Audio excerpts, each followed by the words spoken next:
صباح الخير، ازيكم؟ عاملين ايه؟ النهارده هنعمل مع بعض كوكيز صحي بدون دقيق وبدون شوفان وبدون سكر. بس قبل ما ابتدي الفيديو انا اماني، يلا بينا نبدا. هنحتاج بيضايه واحده، هنحط عليها رشه فانيليا،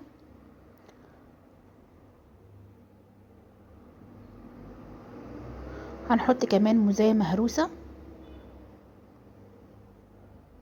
هرست الموزايه بالشكل ده وهحطها على البيض والفانيليا،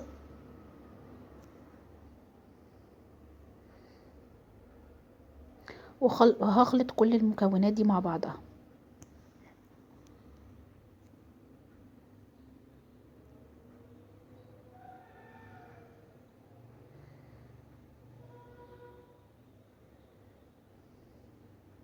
هنحط كمان معلقه كبيره عسل ابيض،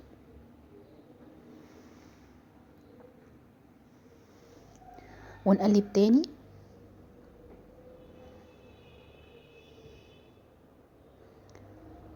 بعد كده هضيف معلقه كبيره جوز الهند ومعلقتين كبار كاكاو خام،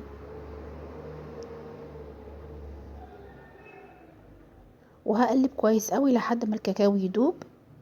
هحط كمان ربع معلقه صغيره بيكنج باودر ونقلب.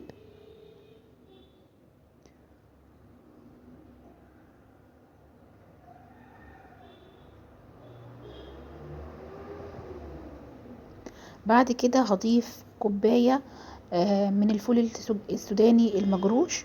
ممكن تستخدموا اي نوع مكسرات انتوا بتحبوه. هفضل اقلب كده لحد ما اوصل للقوام اللي هتشوفوه كمان شويه.